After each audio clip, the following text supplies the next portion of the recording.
They created magic together on screen, but behind the cameras, these legendary partnerships turned into epic wars. When creative genius meets wounded egos and broken trust, the results are absolutely devastating.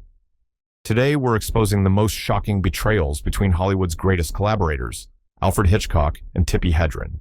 Here's how a master filmmaker destroyed his own muse out of pure obsession. Alfred Hitchcock discovered Tippi Hedren in a TV commercial and immediately saw her as his perfect, cool blonde for the Birds and Marnie. What started as a professional relationship quickly became Hitchcock's personal fixation. The master of suspense didn't just direct Hedren, he controlled every aspect of her life. He dictated what she could wear, who she could see, and even monitored her phone calls. When Hedren refused his romantic advances, Hitchcock turned vindictive. During filming of The Birds, he subjected her to real bird attacks for an entire week, leaving her bloodied and traumatized. The betrayal reached its peak when Hedren tried to break free from her contract. Hitchcock's response was brutal. He refused to loan her out to other studios, effectively ending her career at its height. For years, he kept her under contract while giving her no work, destroying what could have been one of cinema's greatest leading lady careers. Critics later called it one of Hollywood's most disturbing power plays.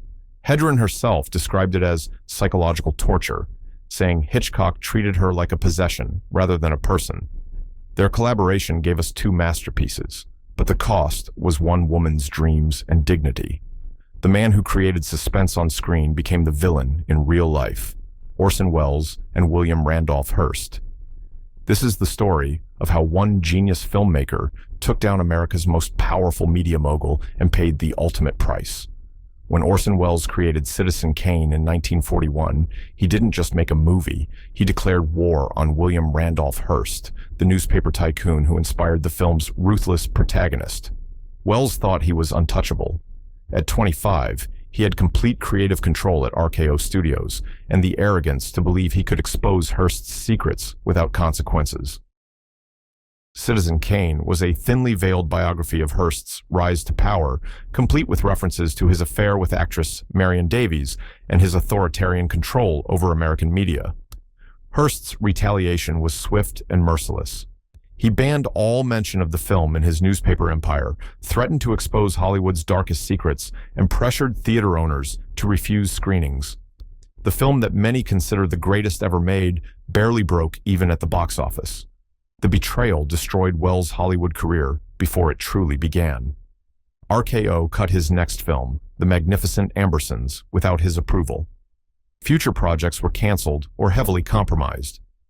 Welles spent the rest of his life struggling to finance his films, never again achieving the creative freedom that made Citizen Kane possible. Critics recognized the film's brilliance, but Hearst's influence kept it from reaching audiences for decades. The collaboration between Welles and his own ambition created cinematic history, while simultaneously ending his American filmmaking career, Bette Davis and Joan Crawford. The ultimate Hollywood feud exploded during whatever happened to Baby Jane, proving that two legends could create magic while plotting each other's destruction. By 1962, both Davis and Crawford were considered washed-up has-beens desperate for a comeback. Their collaboration should have been a celebration of talent, but instead became psychological warfare. The hatred was immediate and mutual. Davis called Crawford a mannequin with no real acting ability, while Crawford dismissed Davis as an amateur who relied on histrionics. On set, they communicated only through the director, Robert Aldrich, who encouraged their animosity because it fueled their performances. Crawford's cruelest move came when Davis was nominated for an Academy Award for the film. Unable to stomach her rival's potential victory, Crawford campaigned against her, even offering to accept the award for any other nominee who couldn't attend. When Anne Bancroft won for The Miracle Worker, Crawford smugly walked on stage to accept on her behalf, denying Davis her moment of triumph. The betrayal went beyond professional jealousy. Crawford had weights sewn into her dress for a scene where Davis had to drag her, causing Davis serious back injury. Davis retaliated by kicking Crawford in the head during a take, drawing real blood. Their collaboration saved both their careers, making Baby Jane a massive hit and launching the psycho-biddy genre. Critics praised their fearless performances, but the personal cost was enormous. The film industry watched in fascination as two icons destroyed each other for our entertainment. Michael Cimino and the cast of Heaven's Gate. Here's how one director's megalomania destroyed careers, ended the new Hollywood era, and became synonymous with Hollywood excess. Michael Cimino came off his Oscar win for The Deer Hunter, believing he was cinema's new auteur. United Artists gave him unlimited creative control for Heaven's Gate, and Cimino used it to betray everyone who trusted him. The production became a nightmare of Cimino's making. He demanded 50 takes for simple scenes, rebuilt entire sets because they weren't perfect, and forced actors to endure brutal conditions for his artistic vision. Chris Christopherson and Christopher Walken watched helplessly as Cimino's obsession spiraled out of control. The ultimate betrayal came when Cimino delivered a 5-hour cut that was unwatchable. Studio executives who had championed him realized they'd been played. The film that was supposed to cost $11 million ended up at $44 million, bankrupting United Artists and ending the era when directors had final cut privileges. Critics savaged the film, calling it self-indulgent and incoherent. The theatrical release was pulled after 1 week, making it one of cinema's most expensive disasters. Cimino's collaboration with the studio system ended with mutual destruction. The fallout was immediate and severe. Cimino never recovered his reputation, spending the rest of his career fighting for projects. The actors associated with the film saw their careers damaged by the association. Most tragically, Heaven's Gate ended the creative freedom that had defined 1970s filmmaking, ushering in the corporate-controlled blockbuster era. Paul Thomas Anderson and Daniel Day-Lewis. Even artistic partnerships between geniuses can turn toxic when perfectionism becomes obsession. Paul Thomas Anderson and Daniel Day-Lewis created There Will Be Blood, one of cinema's greatest achievements, but their collaboration nearly destroyed both of them in the process. Anderson, known for his demanding directorial style, met his match in Day-Lewis, the most intense method actor of his generation. Day-Lewis stayed in character as the ruthless oilman Eli Plainview for the entire 6-month shoot, creating an atmosphere of constant tension on set. The betrayal was subtle but devastating. Anderson watched helplessly as Day-Lewis took complete control of the character, rewriting dialogue and changing scenes without consultation. What started as collaboration became Day-Lewis's one-man show, with Anderson relegated to facilitating the actor's vision rather than directing his own film. The psychological toll was enormous. Anderson described feeling like he'd lost control of his own movie, while Day-Lewis admitted the character's darkness infected his personal life. Their working relationship became so strained that both swore they'd never work together again.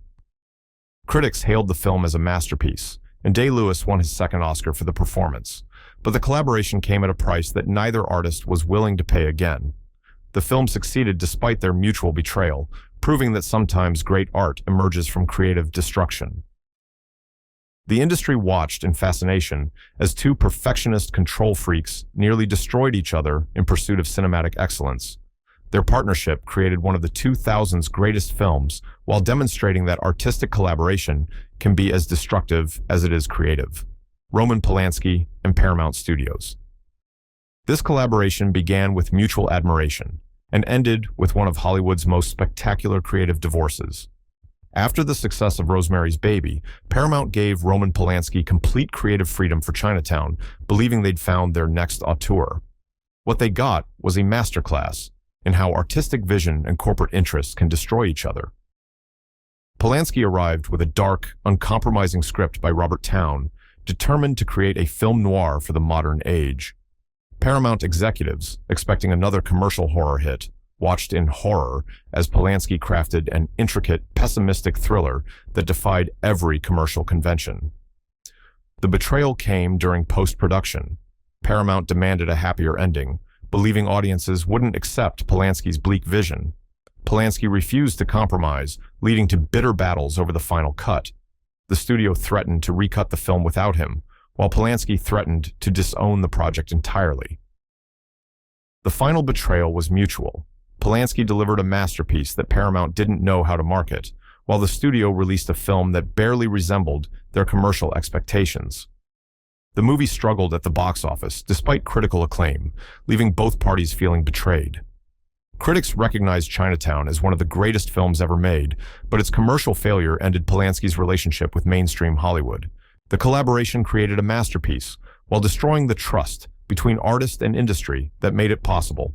Sam Peckinpah and the cast of The Wild Bunch. Here's how a visionary director's self-destructive behavior betrayed everyone who believed in his genius. Sam Peckinpah had already gained a reputation for being difficult, but The Wild Bunch pushed his collaborators beyond their breaking point. What should have been the ultimate Western became a war zone of booze, violence, and mutual betrayal. Peckinpah arrived in Mexico convinced he was making the definitive statement about violence in American cinema. His cast, including William Holden and Ernest Borgnine, signed on, believing they were working with a misunderstood genius. Instead, they found themselves trapped with an alcoholic director who used his film as an excuse to live out his violent fantasies. The betrayal was daily and constant. Peckinpah showed up drunk, screamed at actors for minor mistakes, and created an atmosphere of hostility that infected the entire production. He demanded real violence in fight scenes, leading to serious injuries among cast and crew. The ultimate betrayal came when Peckinpah delivered a cut so violent that Warner Brothers demanded extensive edits. The director who had promised to revolutionize cinema instead created a film that studios were afraid to release in its intended form. Critics were divided, some calling it a masterpiece of violent cinema, while others condemned it as sadistic exploitation. The film's influence on action cinema was undeniable, but the personal cost to everyone involved was enormous. Peckinpah's collaboration with his own demons destroyed relationships with actors who had trusted him. The Wild Bunch succeeded as art while failing as human collaboration, proving that genius and destruction often travel together. Kevin Costner and Kevin Reynolds. The friendship that created Robin Hood, Prince of Thieves, imploded spectacularly during Waterworld, proving that success can be more destructive than failure. Kevin Costner and Kevin Reynolds were film school buddies who conquered Hollywood together, but their collaboration ended in one of the industry's most expensive disasters. Their partnership began with mutual respect and shared vision. Reynolds directed Costner in several successful films, with Costner eventually becoming powerful enough to greenlight Reynolds' dream project, Waterworld. What followed was a masterclass in how ego and ambition can destroy decades of friendship. The betrayal began when Costner, now a superstar producer, started undermining Reynolds' authority on set. Costner rewrote scenes, changed the tone, and essentially took over directing duties while Reynolds watched his vision disappear. The film that was supposed to be Reynolds' Mad Max became Costner's ego project. The situation exploded when Reynolds walked off the set, unable to stomach watching his friend destroy their collaboration. Costner finished the film himself, delivering a bloated, incoherent mess that became synonymous with Hollywood excess. Critics savaged Waterworld, calling it the most expensive B-movie ever made. The film's failure destroyed Reynolds' directing career and damaged Costner's reputation as a producer. Their friendship never recovered, with both men speaking bitterly about the experience for years afterward. The collaboration that began with shared dreams ended with mutual recrimination, proving that even the strongest partnerships can't survive the corrupting influence of absolute creative power. John Huston and Montgomery Clift. This collaboration should have been a celebration of talent meeting experience, but instead became a tragic tale of how Hollywood's old guard destroyed its most promising new star. John Huston, the legendary director, cast Montgomery Clift in The Misfits, believing he could handle the troubled actor's demons. Instead, their partnership became a study in mutual destruction. Clift arrived on set already damaged by years of substance abuse and personal struggles. Huston, known for his tough love approach with actors, saw Clift's vulnerability as weakness rather than the source of his artistic power. Their collaboration became a battle between old Hollywood's machismo and the new generation's emotional honesty. The betrayal was Huston's decision to exploit Clift's real-life struggles for the film. Instead of protecting his fragile star, Huston pushed him harder, demanding emotional authenticity while Clift was barely holding himself together. The director's cruelty was disguised as artistic necessity. The situation reached its breaking point when Clift collapsed on set, unable to continue. Huston's response was to blame the actor for unprofessionalism rather than acknowledge his own role in the breakdown. The film wrapped with both men barely speaking to each other. Critics praised Clift's performance as heartbreaking, but it was literally his last great role. The collaboration with Huston accelerated his decline, contributing to his death just 5 years later. Huston got his performance, but at the cost of destroying one of cinema's greatest talents.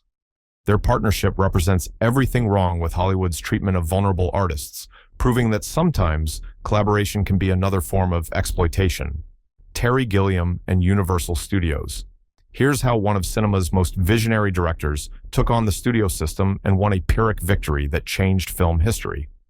Terry Gilliam's Brazil was supposed to be his breakthrough into mainstream success, but his collaboration with Universal Studios became an epic battle that redefined the relationship between artists and corporations. Gilliam delivered a dark, uncompromising satire that Universal executives couldn't understand or market. The studio demanded a happy ending, believing audiences wouldn't accept Gilliam's dystopian vision. What followed was one of Hollywood's most publicized creative wars. The Betrayal was Universal's decision to create their own cut of the film behind Gilliam's back. They hired editors to create a commercially acceptable version, complete with a happy ending that completely undermined the film's message. Gilliam discovered the alternate version and declared war. Gilliam's response was brilliant and unprecedented. He took out a full-page ad in Variety, asking when his film would be released, publicly shaming Universal into backing down. The battle became a cause célèbre among critics and filmmakers, with Gilliam positioned as the artist fighting corporate censorship. Critics rallied behind Gilliam's version, declaring it one of the year's best films, despite its limited release. The controversy actually helped the film find its audience, turning a commercial disaster into a cult classic. The collaboration ended with mutual victory and defeat. Gilliam got his version released, but saw his mainstream career effectively ended. Universal learned that sometimes supporting artistic vision creates better business than destroying it. Stanley Kubrick and Shelley Duvall. Here's how cinema's greatest perfectionist psychologically destroyed his leading lady in the name of art. Stanley Kubrick cast Shelley Duvall in The Shining, believing her natural anxiety would translate into authentic terror on screen. What he delivered was a year-long masterclass in psychological manipulation disguised as filmmaking. Kubrick's method was calculated cruelty. He isolated Duvall from the rest of the cast, criticized her constantly, and demanded hundreds of takes for simple scenes. The famous baseball bat scene required 127 takes, leaving Duvall emotionally shattered and physically exhausted. Kubrick encouraged the crew to ignore her, creating an atmosphere where she truly felt hunted. The betrayal reached its peak when Kubrick revealed he had been deliberately tormenting her to capture genuine distress. He told other actors to be dismissive of her ideas, and even had crew members act coldly toward her. Duvall later said she felt like she was losing her mind, which was exactly what Kubrick wanted. The psychological toll was devastating. Duvall's hair began falling out from stress, and she became increasingly isolated and paranoid. Kubrick got his performance, but at the cost of nearly destroying a talented actress who trusted him with her vulnerability. Critics were divided on whether the result justified the methods. Duvall's performance is unforgettable, but many questioned whether authentic terror was worth the human cost. The film became a horror classic, while their collaboration became a cautionary tale about the ethics of filmmaking. Duvall never fully recovered from the experience, later struggling with mental health issues that some attributed to Kubrick's treatment. Their collaboration created one of horror's greatest performances while demonstrating how artistic vision can become psychological abuse. David O. Selznick and Alfred Hitchcock. This partnership began as mutual respect between a visionary producer and cinema's master of suspense, but ended with both men swearing never to work together again. David O. Selznick brought Alfred Hitchcock to Hollywood with promises of creative freedom, then spent years trying to control every aspect of his films. Selznick was notorious for his obsessive memo writing, sending Hitchcock detailed instructions about camera angles, editing choices, and even actor performances. What started as collaboration became micromanagement when Selznick began rewriting Hitchcock's carefully crafted scripts and demanding reshoots for scenes he deemed insufficiently dramatic. The betrayal exploded during Rebecca, when Selznick took credit for the film's success while publicly criticizing Hitchcock's directing style. Despite winning the Academy Award for Best Picture, their collaboration soured when Selznick suggested that Hitchcock needed constant supervision to make quality films. Hitchcock's revenge was subtle but devastating. He began deliberately making his films more complex and technically challenging, knowing Selznick couldn't keep up with the intricate plotting and visual storytelling. The producer who wanted control found himself increasingly irrelevant to the creative process. Critics recognized Hitchcock's genius while noting the tension between artistic vision and commercial demands. Their films were successful, but the personal cost was enormous for both men. Selznick's need for control clashed with Hitchcock's artistic independence, creating masterpieces born from mutual frustration. Their collaboration produced classics like Rebecca and Spellbound, but ended with both men feeling betrayed by the experience. Hitchcock gained his independence, while Selznick learned that true artistic genius can't be controlled through memos and meetings. Francis Ford Coppola and Marlon Brando. The Godfather should have been the perfect collaboration between Hollywood's most promising young director and its greatest method actor. Instead, Francis Ford Coppola discovered that working with Marlon Brando meant dealing with an unpredictable genius who could make or break a film on a whim. Coppola fought the studio to cast Brando, believing only he could bring Don Corleone to life. What he got was an actor who showed up unprepared, mumbled through takes, and seemed more interested in psychological games than creating a character. Brando's famous cotton-stuffed cheeks were improvised because he hadn't bothered to research the role. The betrayal came when Brando began undermining Coppola's authority on set. He would suggest radical changes to scenes, refuse to learn his lines, and create chaos that threatened the entire production. The actor who was supposed to anchor the film became its biggest source of instability. Coppola's breaking point came when Brando demanded script changes that would fundamentally alter the story's structure. The young director realized he was fighting two battles, one against the studio that didn't believe in the project, and another against his star who seemed determined to sabotage it. Critics hailed Brando's performance as a masterpiece of screen acting, but Coppola later admitted the experience nearly destroyed his confidence as a director. Their collaboration created cinema history while teaching Coppola that genius and professionalism don't always coexist. The Godfather's success vindicated both men, but their working relationship never recovered. Brando's brilliant performance came at the cost of nearly destroying the film that would define both their careers, Billy Wilder and Marilyn Monroe. Here's how Hollywood's sharpest wit met his match in the industry's most complicated star, creating comedy gold while nearly driving each other insane. Billy Wilder cast Marilyn Monroe in Some Like It, hot believing her natural comedy timing would elevate his script. Instead, he discovered that directing Monroe meant managing a brilliant but deeply troubled performer. Monroe's method acting approach clashed violently with Wilder's precise, efficient style. She would arrive hours late, forget her lines, and demand dozens of takes for simple scenes. Wilder, known for his quick wit and faster pace, found himself trapped in Monroe's world of insecurity and perfectionism. The betrayal was mutual and constant. Monroe felt Wilder was unsympathetic to her struggles with anxiety and stage fright, while Wilder believed Monroe was unprofessional and self-indulgent. Their collaboration became a daily battle between artistic temperaments that couldn't have been more different. The situation reached its breaking point when Monroe locked herself in her dressing room, refusing to come out for crucial scenes. Wilder's response was typically sardonic, telling reporters that directing Monroe was like trying to conduct an orchestra of one very talented but completely unreliable musician.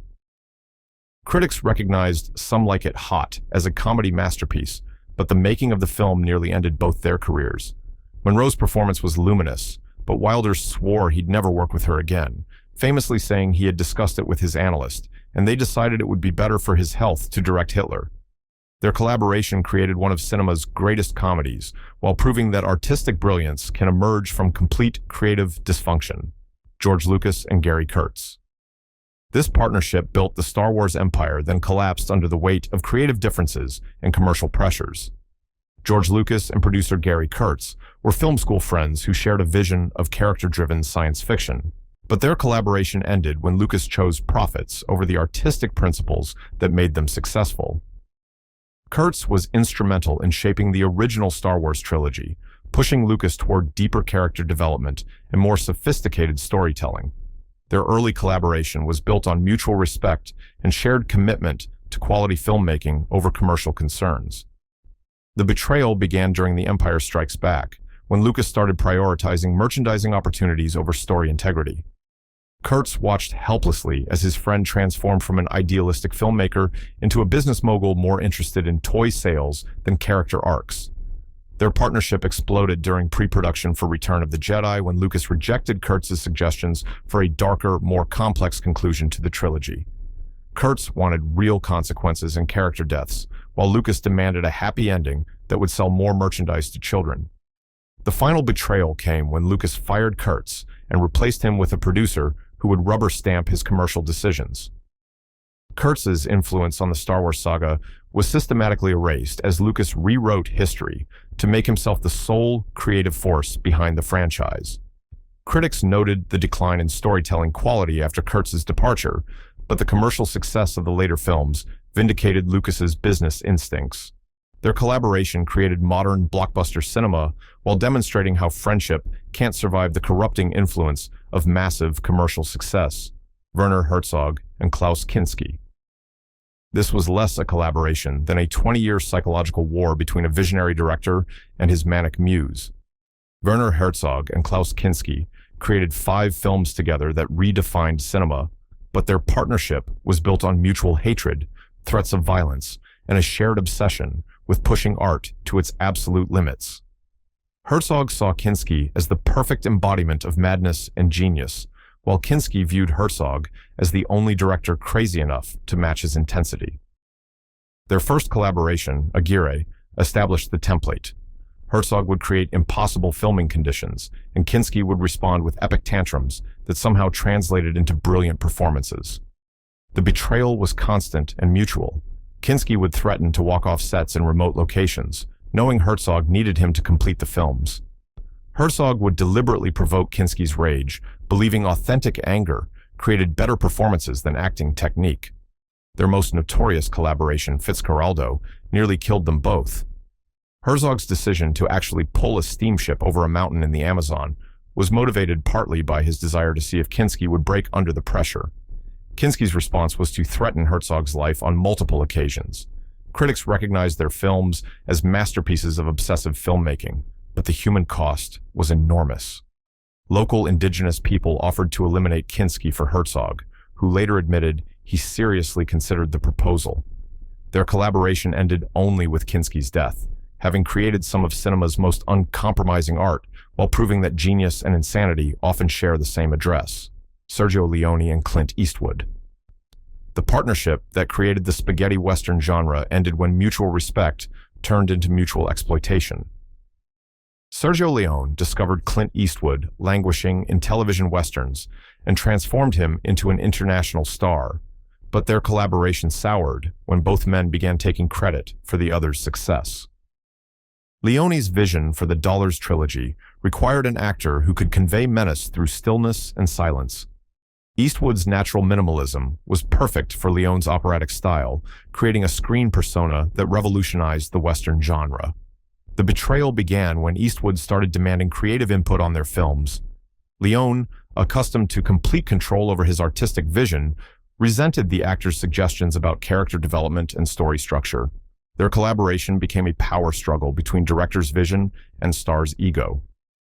The partnership exploded during negotiations for Once Upon a Time in the West, when Leone chose to cast Henry Fonda instead of Eastwood in the lead role. Eastwood felt betrayed after helping establish Leone's international reputation, while Leone believed he had outgrown his need for the actor, who had become too identified with his earlier films. Critics recognized their collaborations as genre-defining masterpieces, but both men harbored resentment about their working relationship. Eastwood went on to become a successful director partly to prove he didn't need Leone, while Leone struggled to find another actor who could embody his vision as perfectly. Their partnership created modern action cinema, while demonstrating how success can destroy the creative relationships that made it possible. William Wyler and Bette Davis. This collaboration began as mutual admiration between Hollywood's most demanding director and its most intense actress, but ended with both claiming the other had stolen their best work. William Wyler directed Bette Davis in 3 films that defined her career, but their partnership became a battle of wills that pushed both artists to their breaking points. Wyler's perfectionism matched Davis's intensity, creating an atmosphere where both demanded excellence from every take. Their early films together showcased Davis's range while establishing Wyler's reputation for drawing extraordinary performances from his stars. The Betrayal emerged when both began taking sole credit for the success of their collaborations. Davis claimed Wyler was just a competent technician who relied on her talent, while Wyler suggested Davis was an amateur who needed constant direction to deliver professional performances. Their working relationship became increasingly toxic, as both tried to control every aspect of their films. Davis would challenge Wyler's direction, while Wyler would demand endless retakes until Davis delivered exactly what he envisioned. The set became a battlefield where artistic ego clashed with creative vision. The final break came when Wyler refused to cast Davis in The Heiress, choosing Olivia de Havilland instead. Davis felt betrayed after helping establish Wyler's reputation as an actor's director, while Wyler believed Davis had become too difficult to work with effectively. Critics recognized their films as classics of Hollywood's golden age, but both artists spent years diminishing each other's contributions to their shared success. Their collaboration created timeless cinema while proving that artistic partnerships can survive on talent alone, even when personal relationships collapse. Robert Altman and the cast of The Player. This collaboration should have been a celebration of independent filmmaking, but instead became Hollywood's most savage act of self-criticism. Robert Altman cast dozens of A-list actors in cameo roles for The Player, believing they would appreciate his satirical take on the film industry. Instead, many felt betrayed when they realized they were participating in their own execution. Altman's script was a vicious attack on Hollywood's moral bankruptcy, with real executives and stars playing exaggerated versions of themselves. Many actors signed on thinking they were part of an inside joke, only to discover Altman was using their participation to validate his criticism of their industry. The Betrayal was Altman's decision to make the satire increasingly pointed as filming progressed. Actors who expected gentle ribbing found themselves delivering lines that directly criticized their own career choices and moral compromises. The film became a trap where Hollywood's elite were forced to confess their sins. The situation exploded during post-production when several actors demanded their scenes be cut, realizing they had been manipulated into participating in Altman's revenge fantasy against the industry that had rejected him. Altman refused, arguing that their discomfort proved his point about Hollywood's hypocrisy. Critics hailed The Player as a masterpiece of Hollywood satire, but many of the actors involved felt humiliated by their participation. Altman had used their star power to create a film that exposed their complicity in the system he was attacking. The collaboration succeeded as art, while destroying Altman's relationships with many of Hollywood's most powerful figures. The film that should have celebrated independent cinema instead became a brutal reminder that sometimes the greatest artists are also the most ruthless betrayers: Martin Scorsese and Harvey Weinstein. This partnership represented the collision between artistic integrity and commercial manipulation that defined modern Hollywood. Martin Scorsese needed Harvey Weinstein's Miramax to finance his passion projects, while Weinstein used Scorsese's reputation to legitimize his aggressive business practices. Their collaboration began with mutual benefit. Scorsese got funding for films other studios wouldn't touch, while Weinstein gained credibility by association with one of cinema's greatest directors. The partnership seemed perfect until Weinstein's true nature began affecting their creative process. The Betrayal was Weinstein's constant interference with Scorsese's artistic vision. Despite promising creative freedom, Weinstein would demand cuts, suggest casting changes, and pressure Scorsese to make his films more commercially viable. The producer who claimed to support art was actually trying to control it. Scorsese's breaking point came when Weinstein threatened to shelve Gangs of New York unless the director agreed to significant changes. The film that was supposed to showcase Scorsese's epic vision became a battleground between artistic ambition and commercial demands. Critics recognized the films as typical Scorsese masterpieces, but insiders knew the real story was Weinstein's systematic undermining of artistic independence. Their collaboration produced quality cinema while demonstrating how toxic personalities can corrupt even the most creative partnerships. The partnership ended when Weinstein's criminal behavior was exposed, vindicating Scorsese's growing discomfort with their collaboration. Their working relationship had created acclaimed films while enabling a system that prioritized power over artistic integrity. These legendary collaborations prove that creative genius and personal destruction often go hand in hand. From Hitchcock's obsession to Welles's arrogance, these partnerships created cinematic gold while destroying the people who made them. Which betrayal shocked you the most? And here's the real question. Does great art justify treating people terribly, or should Hollywood finally learn that talent deserves respect? Drop your thoughts below because this debate is far from over.